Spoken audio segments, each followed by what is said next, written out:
For more than 1 billion people, roti is a staple, but it's not easy to make the flatbread, and buying mass-produced ones are not very healthy. So a pair of inventors from Singapore have figured out how to use the latest in robotics and sensors to make on-demand roti. Yes, I'm talking about a printer for your Indian dinner. What is roti? And I watched a video, and it looks incredibly hard to make. Why is that? So roti is an integral part of our diets. It's like your rice or your noodle, and it's eaten for every meal, lunch and dinner. And the process of making a flatbread is quite complex. So how did you guys get the process of making a roti down to about a minute? What's the technology here? So I think at a very macro level, we make one dough ball at a time, and the machine has two sections. It does things in parallel. And there are 4 main stages of roti making that Pranati will take us through. Basically puts the flour and water into the container. It starts kneading it.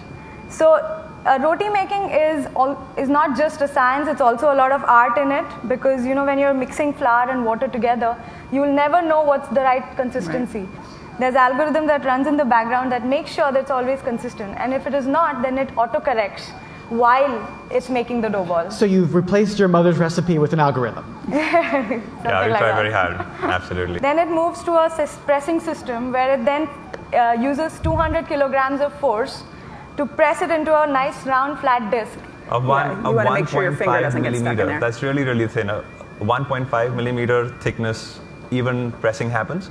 And then it moves to the roasting section, which if you see, it's right next to the kneading section, which needs to be absolutely cool. And so the first one takes a little bit longer. Yes. And is it like sort of in the US when we make pancakes, we always say the first one is never good. Is the first Sacrifice to the gods. Right. Is the first one going to be as good as the rest? According to Indian tradition, the first one is for the cow. Okay.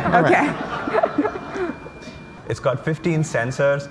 It has 4 heating elements, a full-blown microprocessor running, real-time computation to make all this happen. And Rotimatic itself, the product has 300 parts. So this thing is also connected to the internet. So real-time, it does upload all the usage statistics of the machine. Oh, wow. And so our customer service is also very new age, where once you call them, they know exactly what's going on. And they can also remotely diagnose and fix a lot of things. So it's like a Tesla.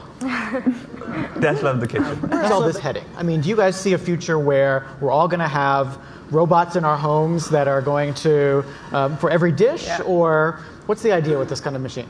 Technology has evolved enough, if you look at self-driving cars or drones, to bring that automation in a small way in the kitchen, where you have a group of devices which are working together to give you a meal. This is going to extend itself to other kinds of flatbreads in the near future, thin crust pizzas as well.